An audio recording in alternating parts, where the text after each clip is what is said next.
atención a medidas de seguridad. En caso de emergencia, favor de salir del recinto por las escaleras de una manera ordenada y concentrarse en el área de la fuente. Damas y caballeros, cuerpo diplomático, organismos internacionales, gobierno federal, estatal y local, organizaciones no gubernamentales, iniciativa privada, organizaciones de la sociedad civil, academia. Es un honor para mí darles la más cordial bienvenida al seminario La Información Geoespacial y su contribución a los Objetivos de Desarrollo Sostenible, organizado por el Instituto Panamericano de Geografía e Historia, organismo especializado de la Organización de... Este encuentro tiene como gran objetivo generar un espacio de diálogo en torno a los aspectos más relevantes de la información geoespacial y su vinculación con la Agenda 2030 de la Organización de las Naciones Unidas. Buscamos permitir un espacio de vinculación entre entidades tanto nacionales como internacionales para construir puentes. Buscamos también contribuir a la integración regional y mediante cooperación internacional para el desarrollo, repensar a América mediante su historia y su geografía. Le cedo la palabra a nuestro secretario general, el maestro César Rodríguez Tomeo, para quien les pido un fuerte aplauso.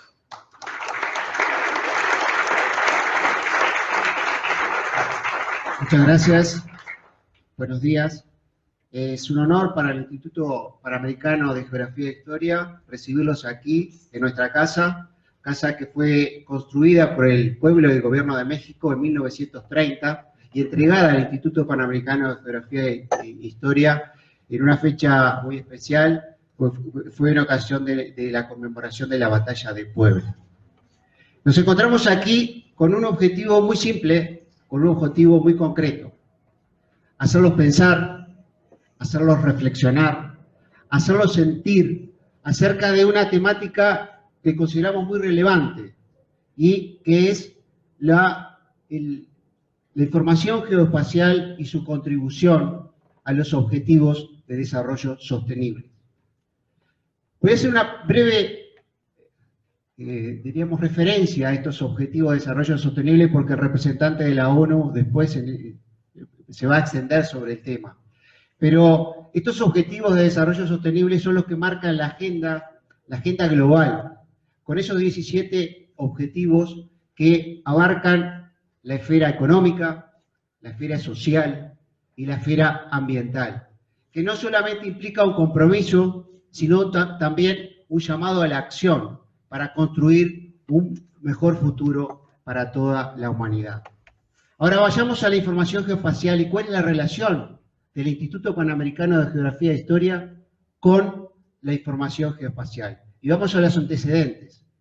El Instituto Panamericano de Geografía e Historia fue fundado en 1928 en la sexta conferencia panamericana en La Habana, Cuba, bajo el capítulo Cooperación Intelectual.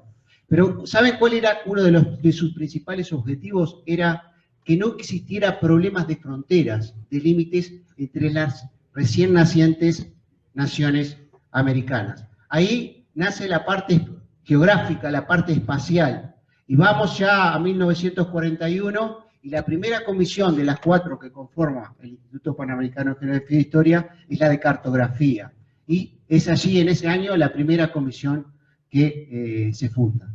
Vamos ahora más actual en el tiempo. Y quiero hacer referencia a un documento que realizó las Naciones Unidas con el Banco Mundial, que se llama Marco Integrado de Información Geoespacial.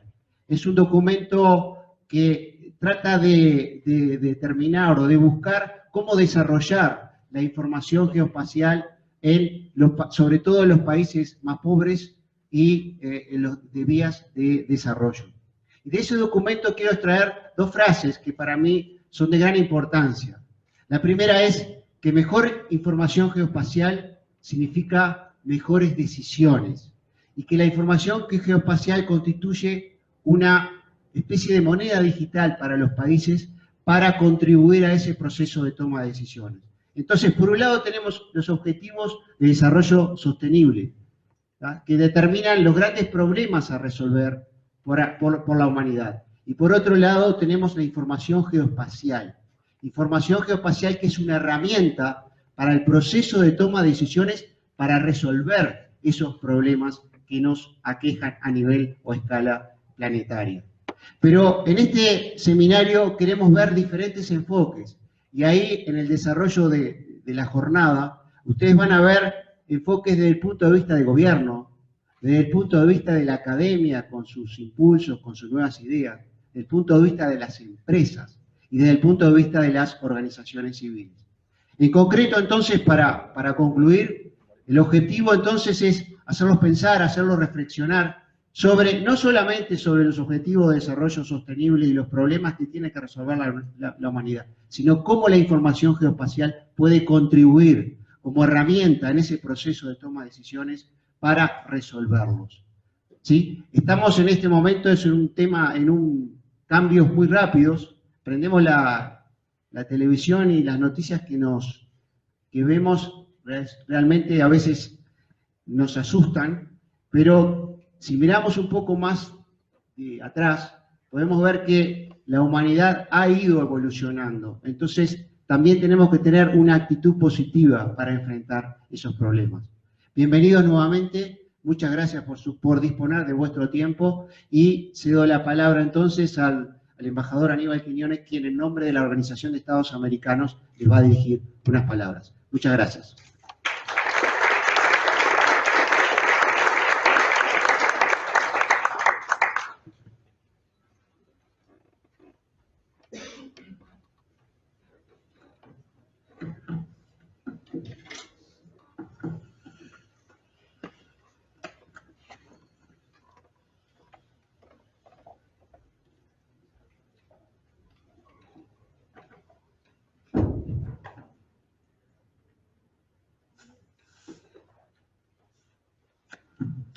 Buenos días a todas y todos. Como siempre es un gusto estar en la casa de la IPGH, una de nuestras más antiguas, y no la más antigua institución de la Organización de Estados Americanos, que junto con lo que fue el Instituto Panamericano del Niño, que ahora creo que es el Instituto Interamericano, fueron las primeras instituciones que la OEA tuvo, ¿no? Maestro César Rodríguez, secretario general del Instituto Panamericano de Geografía e Historia. Maestra Camila Cepeda Lezama, directora general para temas globales de la Secretaría de Relaciones Exteriores. Doctor Antonio Molpecere, representante de la Organización de las Naciones Unidas en México, autoridades, invitados especiales, señoras, señores. Como representante de la Organización de Estados Americanos en México, es grato saludarlos y darles una cordial bienvenida a este seminario denominado La información geoespacial y su impacto en los objetivos de desarrollo sostenible, coordinado por el Instituto Panamericano de Geografía e Historia, primer organismo especializado de la OEA que desde el año 1928 ha consolidado nuevos espacios con el fin de impulsar los distintos avances en las áreas de estudio que hoy en día lo conforman. La gestión de información geográfica mediante el uso de las tecnologías de la información y la comunicación es una disciplina que hoy en día requiere de estudios y avances significativos, teniendo en cuenta que nuestras sociedades necesitan de todos los instrumentos disponibles para transformar los procesos de innovación, producción, consumo y convivencia, con el fin de alcanzar mayores y mejores niveles de desarrollo sostenible, tal como nos lo plantea la Agenda 2030, acordada por los 193 países en el seno de las Naciones Unidas en el año 2015. América Latina y el Caribe enfrentan grandes desafíos y transformaciones. Los cambios geopolíticos, la reestructuración de acuerdos comerciales y económicos, el cambio demográfico, la crisis ambiental y la revolución tecnológica son hechos que han reafirmado la necesidad de un cambio de paradigma en la formulación, implementación y evaluación de las políticas públicas alineadas hacia un cambio estructural progresivo enfocado en el cumplimiento de los 17 Objetivos de Desarrollo Sostenible. Asimismo, la información geoespacial se ha transformado en un componente fundamental para la solución de retos como la mitigación del cambio climático o los diversos cambios tectónicos. Ello debido a su capacidad de integrar y analizar información y datos geoespaciales estadísticos, entre otros, a diversas escalas y en múltiples sectores, permitiendo obtener un panorama operativo común. Por tal motivo, desde la OEA consideramos imprescindible la convergencia entre la comunidad de expertos en temas socioeconómicos y ambientales y el área de especialistas en geoespacialidad, para que desde el intercambio de conocimientos y experiencias, la información cuantitativa se complemente con nuevos alcances a niveles cualitativos, los cuales potencien decisiones y estrategias que apoyen la implementación de la Agenda 2030 y la construcción de indicadores que faciliten el monitoreo de los objetivos de desarrollo sostenible. Sabemos que no es una tarea sencilla.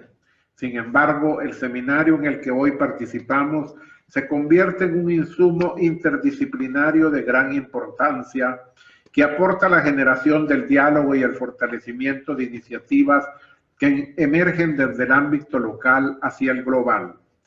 México continúa avanzando firmemente en el cumplimiento de dicho logro, consolidando el uso de infraestructuras y tecnologías con un enfoque territorial. Los invitamos a aprovechar al máximo este espacio de trabajo, confiando en que los resultados generados el día de hoy nos conducirán a ser una región más preparada ante los desafíos que el mundo moderno nos plantea en el tema de la información geoespacial y el robustecimiento de una agenda universal e indivisible, donde la igualdad y la sostenibilidad sean los principios rectores de todos los países de nuestra región. Finalizo formulando mis mejores votos para el éxito de este seminario, al tiempo que reitero nuestro compromiso por el fortalecimiento de la democracia, los derechos humanos, la seguridad multidimensional y el desarrollo integral de las Américas. La OEA seguirá buscando por medio del diálogo y la acción colectiva prevenir conflictos y contribuir a la estabilidad política, la inclusión social y la prosperidad en la región. Más derechos para más gente. Gracias.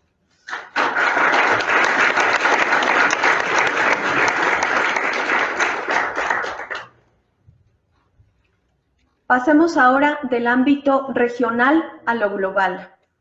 Es el turno del señor Antonio Molpeceres. El señor Antonio Molpeceres es originario de Canadá. Fue designado en junio de 2016 como coordinador residente del Sistema de Naciones Unidas y representante residente del PNUD en México. Como parte del nuevo posicionamiento del Sistema de Naciones Unidas para el Desarrollo, el señor Molpeceres funge únicamente como coordinador residente desde el 1 de enero de 2019. Con más de 20 años de experiencia en Naciones Unidas, Antonio Molpeceres comenzó a trabajar como oficial junior del PNUD en Guinea Ecuatorial. Posteriormente, se convirtió en oficial de programas en Angola y luego como oficial regional para América Latina y el Caribe. Después, se desempeñó como representante residente adjunto en Venezuela y El Salvador. Entre 1998 y 2001, realizó funciones como especialista en el Centro de Recursos de Aprendizaje de Nueva York. Desde 2001 ha sido coordinador residente y representante residente en Venezuela y en Bolivia, director de país del PNUD en Uruguay y coordinador residente y representante residente del PNUD en Chile. Sin más, démosle un fuerte aplauso al señor Molpeceres. Bueno, muchas gracias. Primero quisiera iniciar haciendo un mea culpa. Yo he estado viajando últimamente bastante y yo sabía que tenía este evento, lo que pasa es que pensaba que era que era unas palabras introductorias en la apertura, y ahora me entero que quieren una presentación global. Entonces, y las hago por todo el país, y tengo una presentación PowerPoint muy bonita y tal y tal. Entonces, lo que voy a hacer, voy a intentar recordar la presentación PowerPoint y voy a compartir con ustedes algunos puntos sobre lo que es la Agenda 2030. Pero primero tengo, obviamente, que saludar a don César.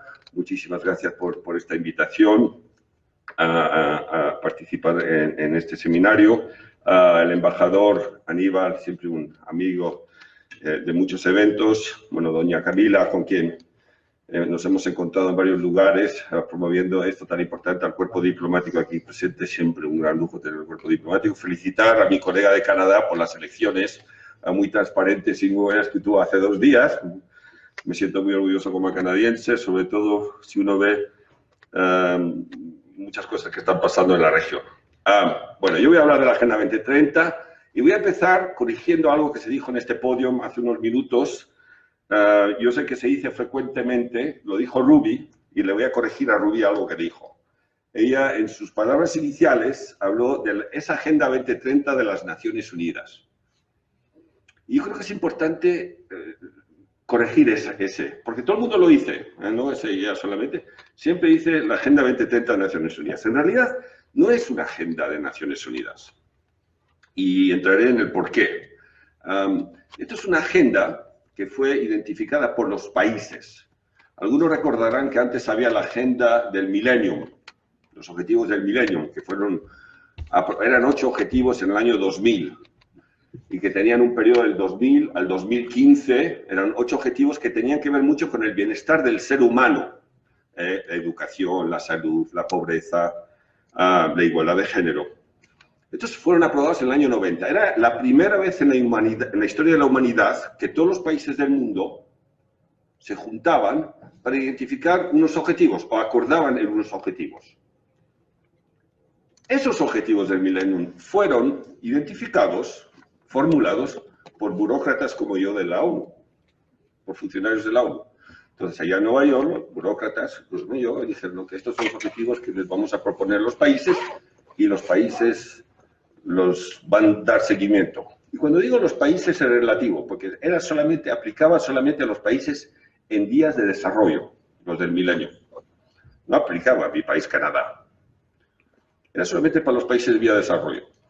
Entonces, lo que pudimos observar con esos objetivos del milenio, aprobados allá en el año 1990, es que cuando uno se plantea objetivos específicos de bienestar en un periodo definido, 2000-2015, con indicadores de monitoreo y de seguimiento, y se le da seguimiento, sí se puede. Y de hecho, en el periodo 2000-2015, lo que pudimos observar es un aumento del bienestar del ser humano, medido por indicadores, como jamás en la historia de la humanidad. La pobreza extrema en ese periodo se redujo de más de la mitad. Estos son datos oficiales. La mortalidad infantil, que era uno de los objetivos, se redujo más de la mitad, es decir, la mortalidad de niños de menos de 5 años. Lo mismo con la mortalidad materna. Y uno de los objetivos que para mí es muy importante, que es el objetivo de igualdad de género, lo que pudimos observar en ese periodo del 2000 al 2015 es que cuando por ejemplo, en la escuela primaria, hoy en día en ningún continente del mundo hay más niños que niñas estudiando. Se ha corregido. De hecho, en América Latina, a nivel terciario en la universidad, hay más mujeres que hombres. Que eso es otro problema que hay que corregir en el futuro, pero bueno, eso ya llegaremos a corregir ese problema.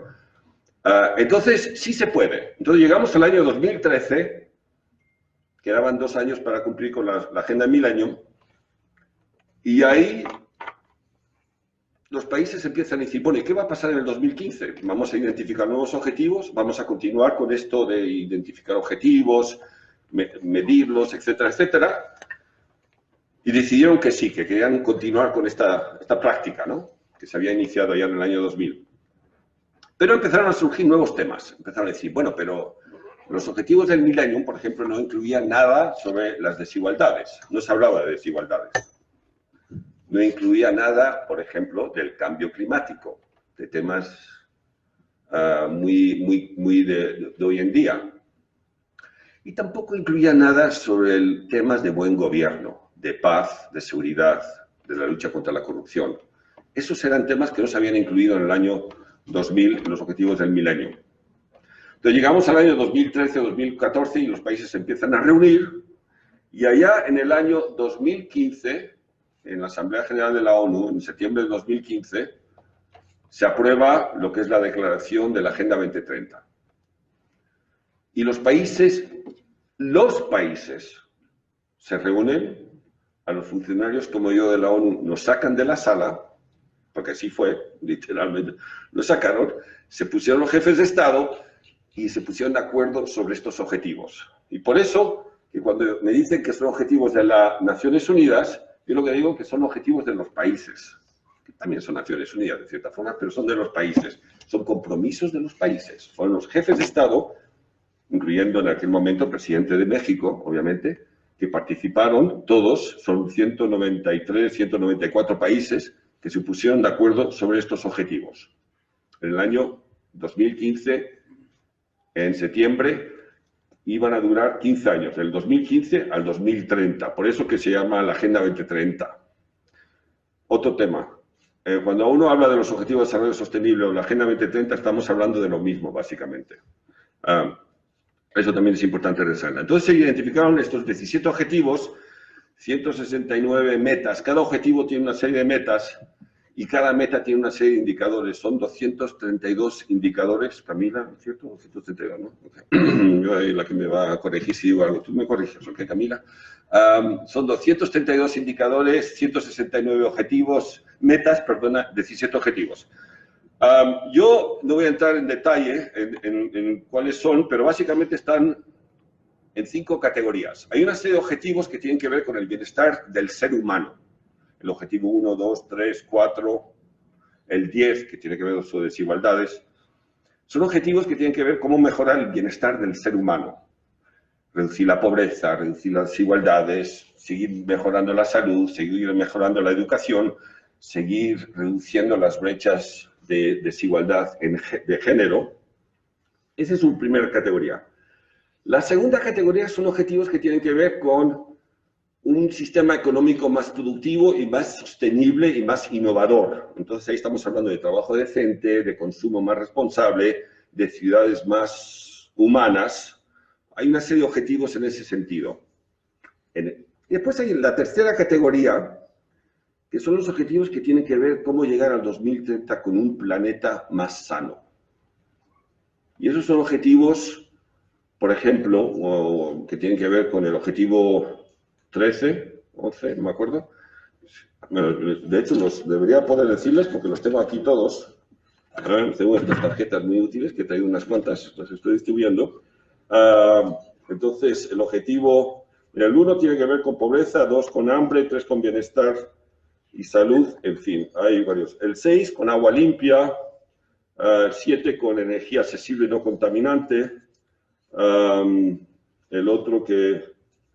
El 13, acción para el clima, con cambio climático, el 14, vida submarina, el 15, vida de ecosistemas terrestres, etc. Entonces, esa es la tercera categoría, la de un planeta más sano. La cuarta categoría es un objetivo que está en sí mismo, que es el objetivo 16, que tiene que ver con paz, justicia y buen gobierno.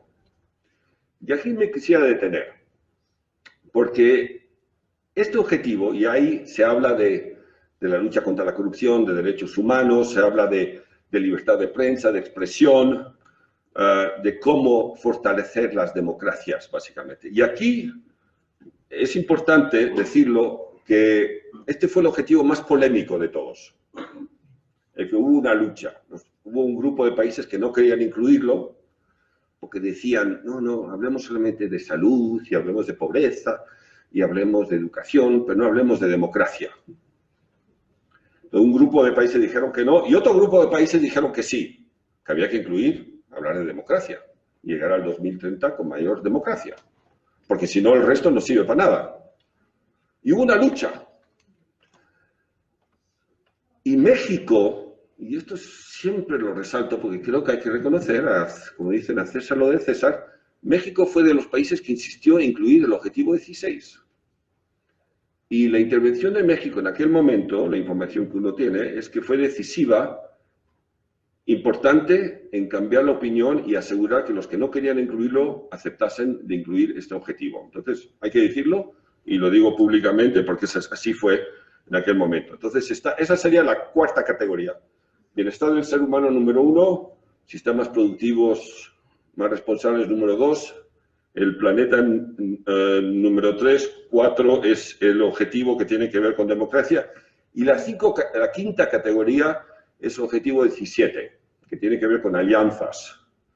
Y esto se habla de comercio internacional, se habla de la cooperación internacional, se habla de cómo vamos a asegurar que estos objetivos se consigan. Quizás me voy a detener un ratito y hablarles un poco de algunas características de estos objetivos, y creo que esto es la parte en mis presentaciones la más importante. Ya lo mencioné, estos son objetivos de los países, son compromisos de Estado de los países. O sea, esto es, el país se comprometió a cumplir con estos objetivos. Son objetivos de todos los países.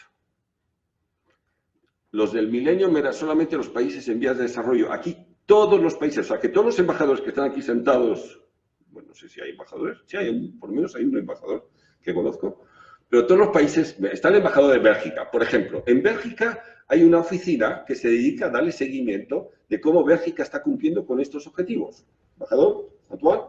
Cierto, ¿no? En mi propio país, en Canadá, esto está manejado en la oficina del primer ministro. Hay una oficina y las diferentes entidades del gobierno también le dan seguimiento. Entonces, en todos los países del mundo, esto aplica. Y todos los países son responsables de producir lo que llamamos informes voluntarios ante la ONU, cada X número de años, explicando cómo están avanzando. En el caso de México, han habido 2 informes voluntarios, hubo uno en el 2016, otro en el 2018, y bueno, Camila lo sabe mejor que yo, pero para el año que viene va a haber otro informe voluntario que van a presentar, tengo entendido. Entonces, y todos los países hacen lo mismo. Entonces, son objetivos de los países y de todos los países. Porque claro, si queremos tener un impacto en la salud de nuestros mares, la vida submarina, o queremos tener un impacto en reducir el cambio climático, el calentamiento del planeta, y reducir las emisiones, o queremos tener un impacto en reducir las desigualdades, para que alguien que está viviendo en San Pedro Sula no tenga la obligación, o no se sienta la obligación de tener que ir a vivir a San Antonio, Texas, para tener un mundo mejor. Esto es un esfuerzo mundial, esto no es un esfuerzo solamente de un país individual, tiene que ser un esfuerzo mundial. Entonces, es algo de todos los países, son compromisos de todos los países. Son objetivos, la segunda categoría que diría, son objetivos ambiciosos. En el sentido de que aquí estamos hablando de eliminar la pobreza extrema aquí al año 2030. Yo creo que se podrá conseguir. Yo, la verdad, que soy bastante optimista que sí se podrá conseguir eliminar la pobreza extrema. Y el otro dato que para mí siempre es importante señalar es que, en mi opinión, estos no son objetivos que tienen ideología política. Yo he escuchado frecuentemente escucho de gente que me dice, no, pero esos objetivos son comunistas, son objetivos neoliberales, vienen de afuera y no sé. No, no. El objetivo en sí mismo no es ni comunista ni liberal, no es de derecha, no es de izquierdas. Es algo que hay que hacer si queremos llegar al 2030 con un mundo mejor. Sí o sí, es así de simple. El cómo se llega a cumplir con los objetivos, ahí sí que la ideología política puede entrar en juego. Ahí puede haber más Estado, más sector privado, menos sector privado. Cada país lo va a decidir. El cómo. Pero el objetivo en sí mismo, si uno observa, es muy simple. Es que hay que hacerlo sí o sí. Entonces, no tiene ideología política. En el caso de México, normalmente en mis presentaciones, y estoy dándole aceleradamente cesar la presentación, este es el momento que hablo de lo que está haciendo México. Y yo esa parte la voy a dejar, porque está Camila, y me imagino que en su palabra ella va a explicar un poquito lo que está haciendo México. Lo que sí que podría decirles es que en América Latina, México, y lo sé por uno que va, es visto como una referencia importante en darle seguimiento y cumplimiento a la Agenda 2030. Hay como 3 países de América Latina que le están dando un gran seguimiento a esto. Uno es México. Yo sé que voy a nombrar países y después voy a tener problemas con los países que no voy a nombrar, pero what the hell, como dicen. El otro país que también es un país que realmente tiene oficina en el Estado es Colombia, es un país que en eso, y me atrevería a decir Costa Rica, Uruguay también, son países que le están. Pero México es una referencia, en México es una referencia, de hecho es uno de los pocos países de América Latina que ya ha presentado 2 informes. En México, por ejemplo, lo dirá Camila, la Agenda 2030 está siendo manejada por muchas entidades del gobierno nacional, obviamente, pero, digamos, el punto focal está en presidencia. Hay una oficina técnica en presidencia que la maneja el ingeniero Romo y se hace desde presidencia. Y lo interesante es que esto venía del gobierno anterior, lo voy a decir, y ha seguido, creo que es una muy buena práctica. Entonces, en presidencia le están dando seguimiento al cumplimiento y a promover la Agenda 2030 en México. Existe en los 32 estados, espero que no te estoy quitando nada de tu discurso, Camila, pero bueno, en los 32 estados del país existen consejos estatales de la Agenda 2030. Y yo he ido a la inauguración de unos 16, 17 de ellos. La gran mayoría no están funcionando muy bien, pero hay algunos que están funcionando y le están dando seguimiento. Yo sé que, por ejemplo, en Chiapas le están dando seguimiento, incluso en Oaxaca, en Chihuahua es otro estado donde realmente el Consejo se reúne y le están dando seguimiento. Y la CONAGO, que es el Consejo Nacional de Gobernadores, tiene también una oficina de la Agenda 2030 donde todos los gobernadores se reúnen cada X número de meses para ver cómo están dando seguimiento. Entonces, México es uno de los países. Está el Consejo Nacional, que fue aprobado hace poco en Cancillería. Se relanzó el Consejo Nacional de la Agenda 2030, estaba el señor Canciller y muchos secretarios de Estado, recuerdo bien, y algunos de ustedes posiblemente estuvieron en ese evento también. Entonces, México es un país importante. El cómo se va a conseguir esto de la Agenda 2030, yo me atrevería a decir que hay 4 entidades fundamentales. Primero, los gobiernos. Y cuando me digo gobiernos, me refiero no solamente al gobierno nacional, pero casi, en mi opinión, los gobiernos estatales, los gobiernos subnacionales, aquí en cualquier país del mundo, son fundamentales. Y pueden ser también ciudades. Entonces, el nivel del gobierno, el segundo grupo, y se mencionó aquí en las palabras, sociedad civil. Yo sé que hay gente de sociedad civil. La sociedad civil es fundamental para que podamos, porque la sociedad civil en realidad es, yo siempre digo, es como la conciencia de los países, las que llaman la atención a los temas. Entonces la sociedad civil es fundamental. El tercer sector que para mí debe participar es el mundo académico, las universidades. ¿El por qué? Primero porque el mundo académico generalmente son los innovadores, los creativos en sociedad, los que producen pensamiento, etcétera, y mucho de esto tiene que ver con temas de cómo vamos a reestructurar nuestras economías para que sean más sostenibles, qué nuevas formas de trabajar, de nuevas energías, etcétera, etcétera. Entonces, las universidades son importantes. En el caso de México, les puedo asegurar, y lo sé porque me dedico a viajar por el país y a hablar con diferentes universidades, hay un gran interés.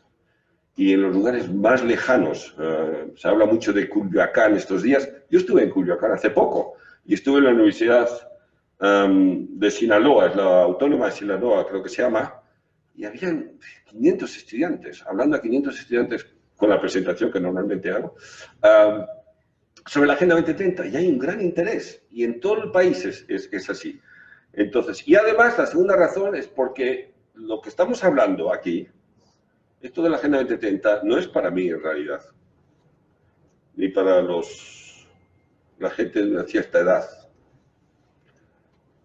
Realmente yo creo en esto es para nuestros hijos, porque lo del cambio climático y lo de la contaminación de los mares son nuestros hijos, hijas que van a ser afectados. Entonces, esto lo estamos haciendo por ellos, tomando las medidas hoy en día. Y en las universidades está donde está la gente, los próximos que van a tomar las decisiones y que van a dirigir los países. Entonces está el mundo académico. Y el cuarto sector fundamental sin el cual esto no va a funcionar es el sector privado, el mundo empresarial. Sin el mundo empresarial esto no es igual, porque son innovadores, porque mucho de lo que estamos hablando, ellos van a ser responsables de asegurar que se adopte y que tomen las medidas correspondientes. Hace 4 días estuve en Morelia, en la Conferencia Nacional de Canacintra, y habían 600 empresarios, y hay un interés fantástico en México sobre esto.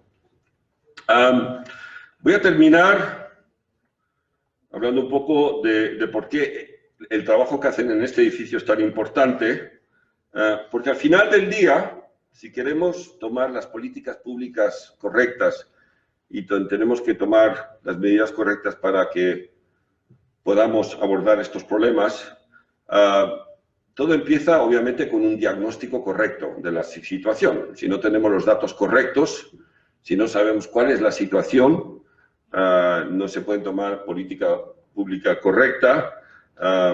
Tenemos que tener datos que pinten la realidad, que sepan cómo está la salud del planeta y así poder tomar las medidas correctas. Entonces, estar aquí en este evento, el tema de la información geoespacial es tan fundamental, ¿no? O sea, ustedes además llegan a los lugares más alejados y es importante. Yo, cuando estoy en el interior de México y me reúno con el secretario de Desarrollo Social de un estado, siempre me dicen lo mismo. Dice, es que yo no tengo capacidad o no tengo los datos para hacer política pública correcta.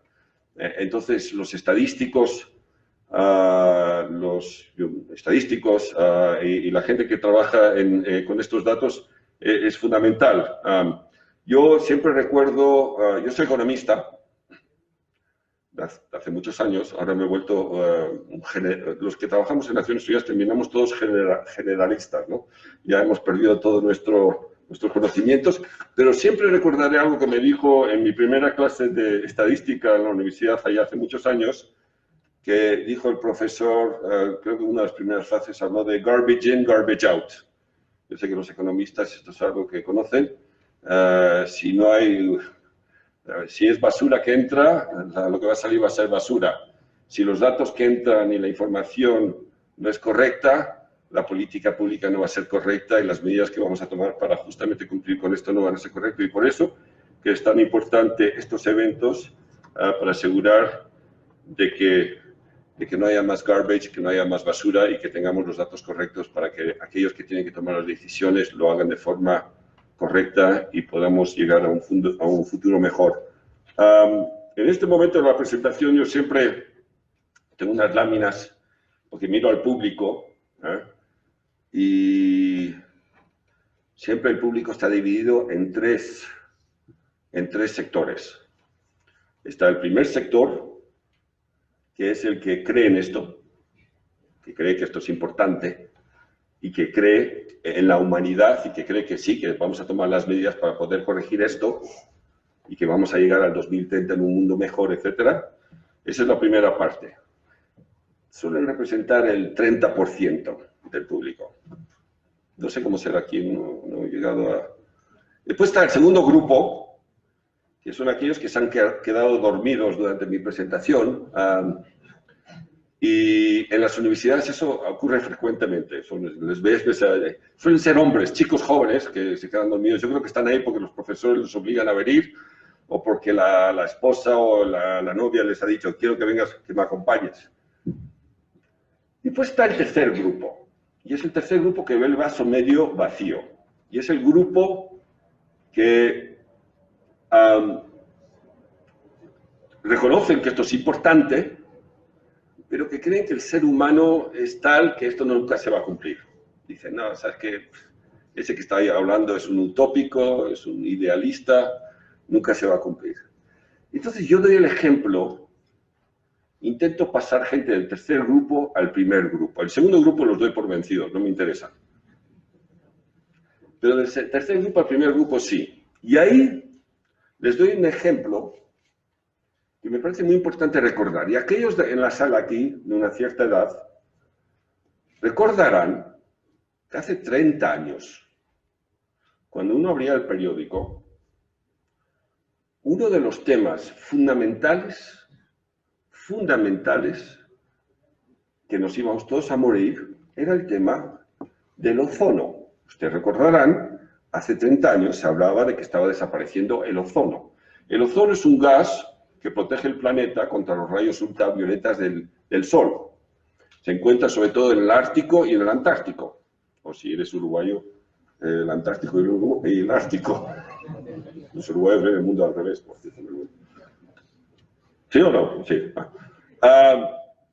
Y está desapareciendo. Y de hecho, un gran personaje, uno de mis héroes mexicanos, y lo digo con todo así, quizás mi más grande héroe mexicano, un tal que todos en esta sala deberían conocer, Mario Molina, allá en el año 74, con un químico inglés, descubrieron esto, descubrieron que estaba desapareciendo el ozono.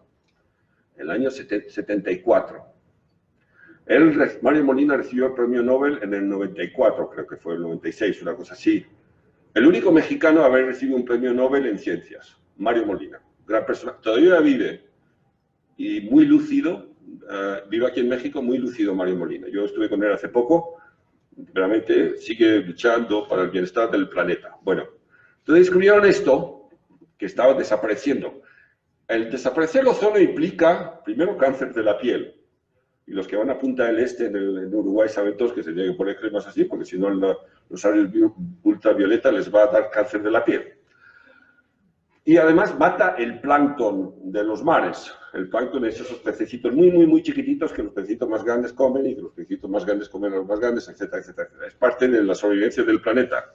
Entonces descubrieron que una de las razones por qué estaba desapareciendo el ozono era por un gas que es el clorofluorocarbono.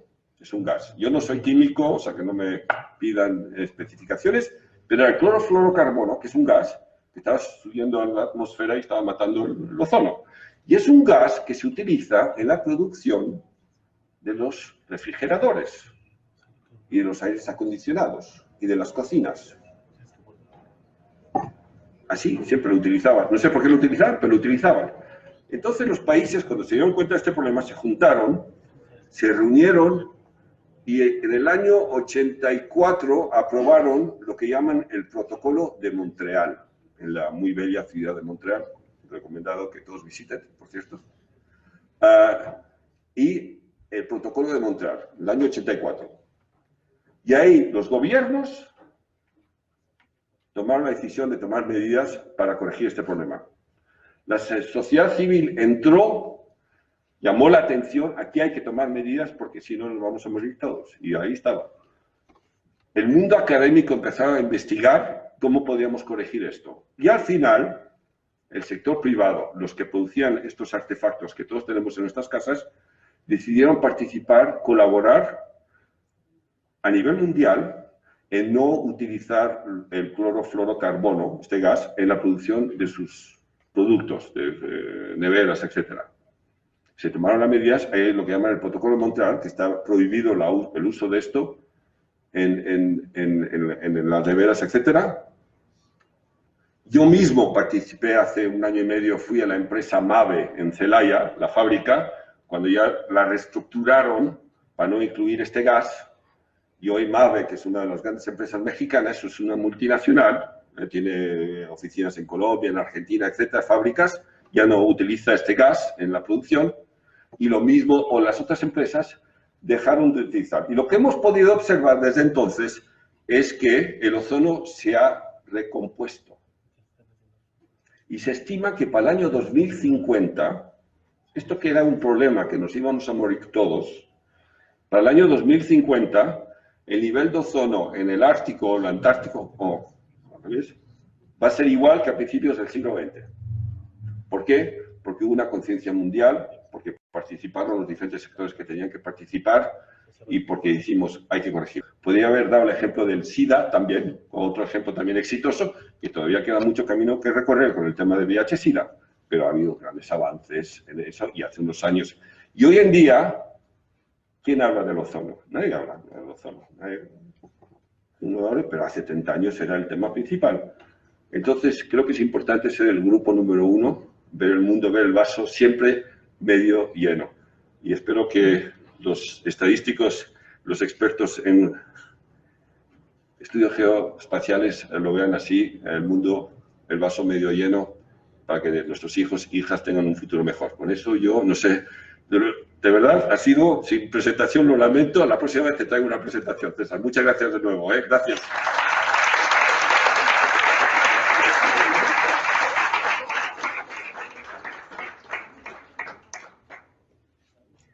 Muchísimas gracias, señor Molpeceres. Ahora sabemos que la Agenda 2030 son los compromisos adoptados.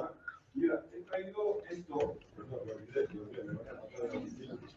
Esto es una cosa que acabamos de publicar con una empresa, por cierto, de Puebla, que son 170 acciones diarias que cada uno de nosotros puede hacer para transformar nuestro mundo. Y para cada uno de los objetivos hay 10 cosas que cada uno puede hacer. Es una cosa muy simple, pero muy simple que hay unas cuantas cosas por ahí afuera para que no tengan perdona de ningún. Muchas gracias. Ya fuimos de lo regional, de los Estados americanos, a lo global, lo internacional. Es tiempo y los invito entonces a que regresemos a lo nacional de los Estados Unidos mexicanos. Quisiera entonces presentarles a Camila Cepeda. Ella es licenciada en Economía por el Instituto Tecnológico Autónomo de México y maestra en Políticas Públicas por la Universidad de Princeton. Se ha desempeñado como servidora pública en los últimos 10 años, ocupando diversos cargos en la Secretaría de Hacienda y Crédito Público, Secretaría de Relaciones Exteriores y Secretaría de Desarrollo Social. Actualmente es directora general de temas globales en la Secretaría de Relaciones Exteriores, nuestra Cancillería, donde su principal función es promover, difundir y coordinar la posición de México en foros multilaterales sobre la agenda multilateral de naturaleza transversal como gobernanza global, medio ambiente, recursos naturales, cambio climático, agenda azul, transición energética, nueva agenda urbana, Agenda 2030 para el Desarrollo Sostenible, seguridad alimentaria, desarrollo económico, entre otros temas. Bienvenida, Camila. Adelante, muchas gracias.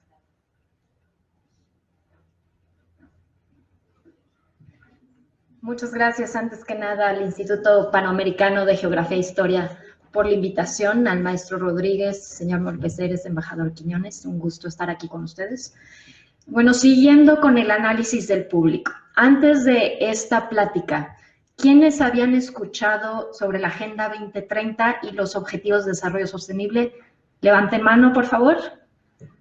Ok, bueno, tenemos 50-60%, digo, ya es un avance, algo de conversos.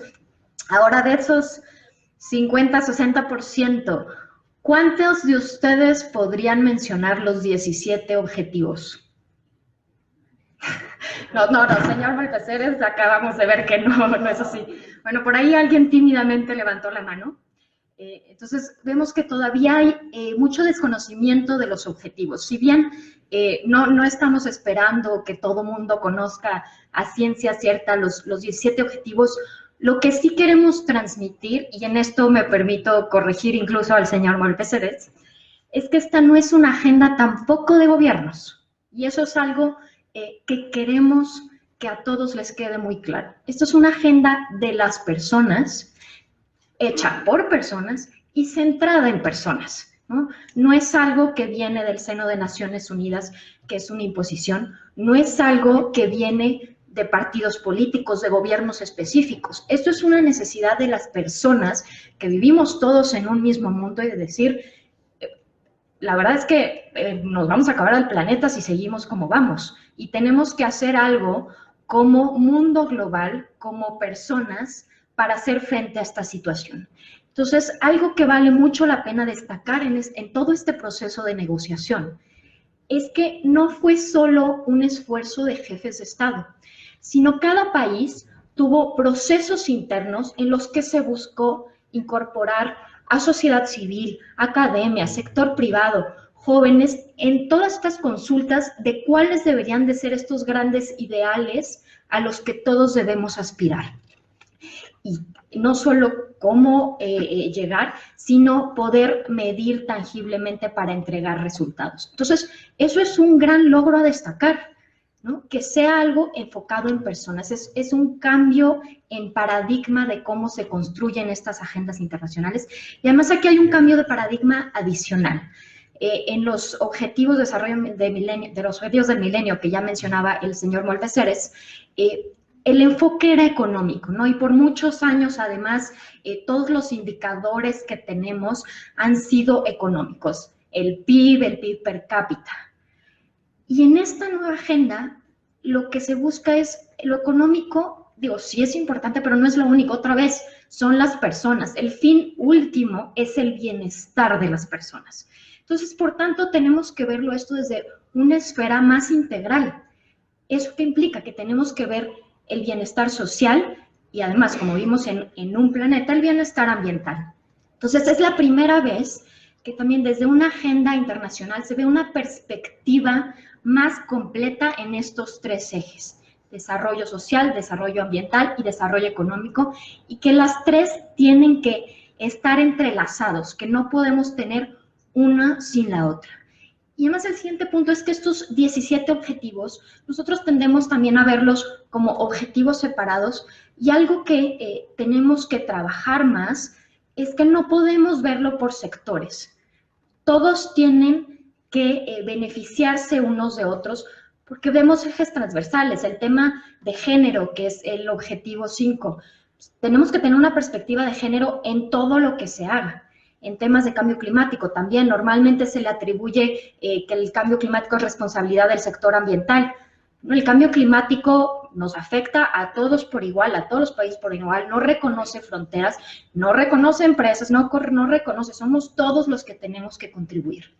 Entonces, uno de los principales mensajes es eso, que tenemos que dejar de trabajar en silos, tenemos que dejar de trabajar de maneras separadas, y que todos, gobiernos, sociedad civil, sector privado, académicos, todos los actores o sectores, tenemos que trabajar juntos. Por eso es un gran ejemplo este folleto que trae el señor Molpeceres de las acciones diarias. Esto es algo que, si bien en su momento los jefes de Estado rendirán cuentas ante los demás, es algo a lo que todos ustedes pueden contribuir en su día a día, ¿no? Si quieren ejemplos, podemos ya distribuir muy amablemente los folletos que trajo el señor Molpeceres, pero todos ustedes pueden contribuir. Entonces, que de entrada sí es una responsabilidad de los gobiernos, pero es una responsabilidad de todos, ¿no? Ese es el primer gran mensaje.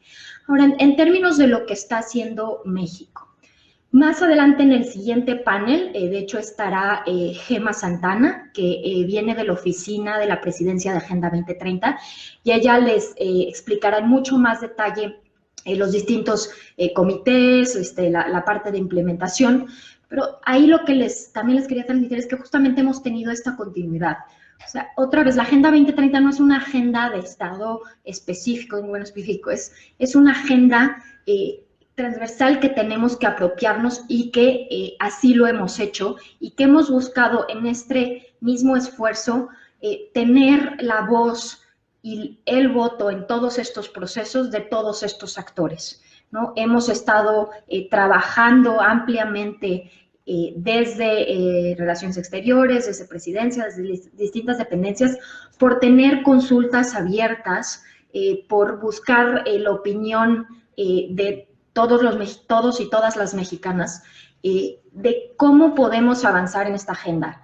Ya estamos a menos de 11 años del cumplimiento de estos objetivos, y la verdad es que estamos muy lejos todavía, pero hay que ver, como bien decía el señor Molpeceres, el vaso medio lleno. Entonces, lo que nos interesa de todos estos diálogos es ver cómo podemos avanzar conjuntamente, cómo podemos impulsar estos esfuerzos, y para eso es que la información es clave, ¿no? Y aquí llego punto de todo lo que ustedes en este foro están haciendo. Es muy relevante concientizar que necesitamos datos puntuales para ver cuáles son los retos a los que nos enfrentamos, ¿no? Para poder medir algo y para poder mejorar algo, primero necesitamos contar con esa información, y tener esa información desagregada a lo local es fundamental porque efectivamente mucho de la implementación está en los gobiernos locales. Entonces necesitamos información muy localizada al más grado de especialización posible para poder avanzar y ver estos retos que nos hacen falta.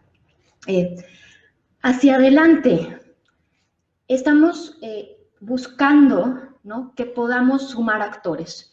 En ese sentido, todos los aquí presentes que estén interesados en participar, hay mesas de trabajo, como les comentaba más adelante, de la Oficina de Presidencia, les podrán dar más información, pero nos interesa todo lo que ustedes nos puedan aportar. Es un gran reto. Tendremos que efectivamente rendir un informe nacional voluntario hacia adelante en el seno de las Naciones Unidas. México ya lo ha hecho en 2 ocasiones y lo ha hecho no solo con el apoyo del INEGI, que sin duda tiene información muy valiosa, sino también de la mano con académicos que nos han ayudado a presentar lo que normalmente se conoce como informes sombra, pero que a nosotros nos gusta llamarlos informes luz, ¿no?, para poder tener un panorama mucho más completo y que no solo sea una visión del gobierno. Entonces, en este cumplimiento de cuentas que se tiene periódicamente en el seno de la Asamblea General de Naciones Unidas, es que nos interesa que puedan participar y que puedan colaborar en cómo está haciendo México, en qué falta, sí nos interesa reconocer también errores, porque si no los reconocemos, pues no los podemos mejorar, no los podemos identificar y no podemos trabajar en ellos, ¿no? Entonces, ahí, en verdad, exhortarlos a que sean partícipes de todas las acciones que estamos llevando a cabo y que nos compartan todos los estudios, toda la información que ustedes generen, que será muy valioso. Entonces, sin más, sé que ya estamos en tiempo. Agradecerles a todos el interés. Ojalá puedan ustedes ayudarnos también a difundir la importancia de esta agenda, a difundir en estas acciones diarias, personales que todo mundo puede hacer para hacia adelante tener una Agenda 2030 en la que no dejemos a nadie atrás. Muchas gracias.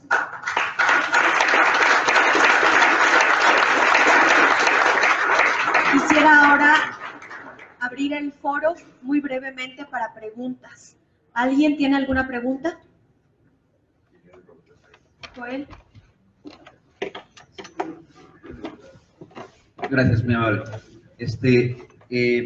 General Vázquez, uno de los grandes cambios que se hicieron de los objetivos del milenio para ahorita, los objetivos del desarrollo sustentable, es el objetivo 11, que ya vamos a delegar importancia a lo local. Dada la última intervención que tuvo la señorita Camila, yo soy analista de datos. Entonces, uno de los grandes problemas que tenemos a nivel local son los datos. No podemos localizar. El proceso de localización de los objetivos sustentables no se puede llevar a cabo si no tenemos información. Y desde lo cual, la misma ONU ha reconocido, CEPAL ha reconocido que el 75% de la agenda no se puede llevar a cabo si no es a través de las ciudades. Entonces yo, a las grandes, digamos, los comités que están haciendo en presidencia, de las distintas secretarías de Estado que están haciendo, es que abran información.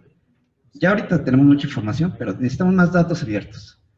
Y desde lo local, ahí es donde se está generando digamos, la problemática principal y donde se pueden abatir o avanzar en esos objetivos es desde lo local. Y estar muy reconocido. Entonces, la invitación sería que abrieran los datos para que los gobiernos puedan ejercer o hacer buenas prácticas, los municipios, y puedan localizar justamente estos objetivos de desarrollo sustentable. Entonces, esa es como que la invitación o el desconocimiento de un servidor sobre cómo un servidor puede acceder a los datos que tiene a nivel federal de lo local. Muchas gracias. Ahí comunicarles que efectivamente es fundamental tener, incluso no solo a nivel local, sino a nivel manzana, ese tipo de datos. Y el día de ayer, en asociación con gobierno, con organizaciones, el World Resource Institute presentó el CUT Report, que es Transformación Urbana de Ciudades, las siglas en inglés, en el que tienen un gran trabajo justo de tener información geoespacial a nivel manzana para identificar necesidades relacionadas con la Agenda 2030 y particularmente temas de cambio climático y ciudades. Entonces, ese es un gran ejemplo del trabajo conjunto que se está realizando. Sé que lo lanzaron el día de ayer, entonces probablemente ya estén en su plataforma del World Resource Institute la información. Todavía hay mucho que hacer. Con INEGI se está buscando en estos 232 indicadores que se tienen. Ellos tienen la base de datos de cómo se va rindiendo cuentas. Lo tienen desagregado. La verdad no me he metido yo a la página para conocer hasta qué nivel se puede consultar, pero sí INEGI tiene muchísima información desarrollada a nivel geoespacial.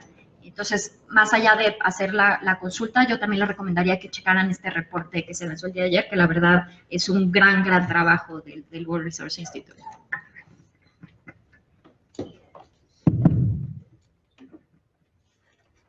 Una última pregunta. ¿Puedo? Aquí estoy. Sí. Yo soy Francisco Islas de la Universidad de Anáhuac, soy ingeniero, y quiero hacer 2 o 3 comentarios. El primero, cuando se habla de países desarrollados y aquellos del tercer mundo en vías de desarrollo, en todo lo que se habla, a mí no me gusta eso, me molesta que se hable de eso, porque nada menos aquí en este recinto hace algunos meses también se decía, estos parámetros son para los países en vías de desarrollo. Entonces, yo creo que es importante que cuando se toman algunas ideas como estas, ¿qué es lo que queremos? Terminar con la pobreza. ¿Quiénes? ¿Todos los países o solamente algunos países? Entonces, yo creo que es importante que se tomen en cuenta las opiniones. En la universidad, hace rato ya lo dijeron, tienen mucho interés en que las universidades aporten algo. Lo que no me gustaría es que se trate de aportar y luego quede nada más como un antecedente. Bueno, las universidades participaron y se guarde ahí en un cajón y las decisiones se sigan tomando por gobiernos con ideas equivocadas de lo que es democracia. Cuando hablamos de democracia, sabemos que los países que se les llaman desarrollados, en especial Estados Unidos, son los que califican la democracia. ¿Quién es el más democrático? Pues ahí califican y ellos son los que dicen, este es más democrático, este es menos democrático. Y si vemos el fondo, desde mi punto de vista, uno de los países menos democráticos es Estados Unidos, pero ese es el que califica al mundo. Entonces, yo creo que es importante en estas sesiones que efectivamente salgan ideas y que digan si participa una universidad, un gobierno, una institución, una ONG, que realmente se tomen las ideas con la visión de que todos los países quieren acabar con la pobreza realmente. Gracias.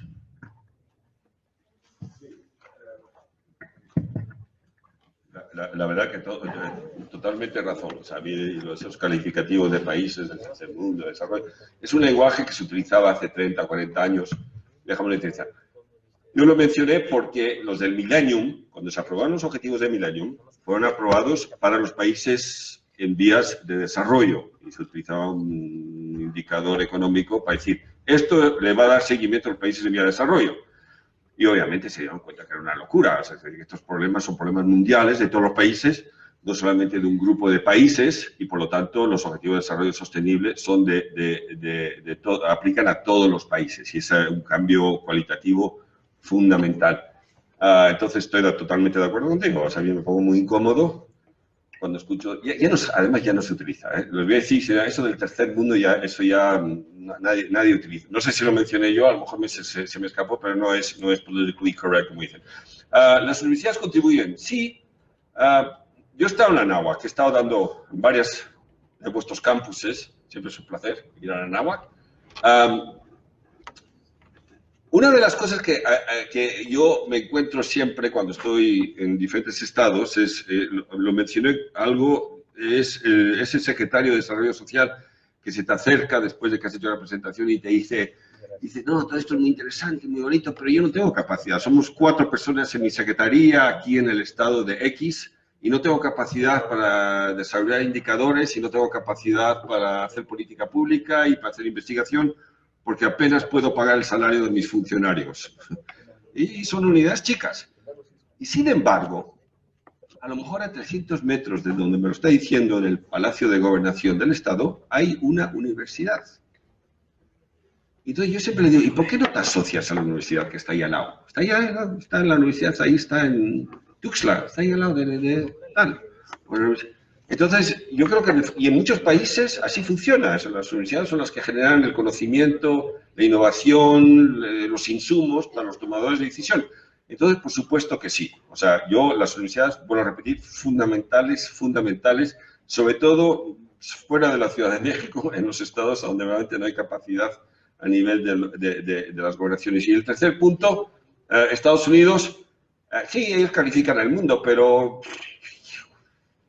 who cares? O sea, ya creo que hemos llegado a un punto a donde hay otras entidades que los niveles de calificación de cómo está el planeta son mucho más importantes. Yo, antes de ver lo que dice el Departamento de Estado de Estados Unidos, me gusta ver lo que dice Amnistía Internacional, por ejemplo, o lo que dice Greenpeace sobre la situación de la biodiversidad, o incluso lo que dice la ONU con su informe de desarrollo humano, el índice de desarrollo humano. O sea, hay muchísimos, la Unión Europea saca muchas calificaciones también. Entonces, no nos enfoquemos en un país hasta el año que viene, ¿no? Hasta el 2020. Después ya podremos enfocar. No, es una broma, por favor, no me están grabando, ¿no? Porque si no me votan. A partir del año que viene ya todo va a cambiar. No, gracias.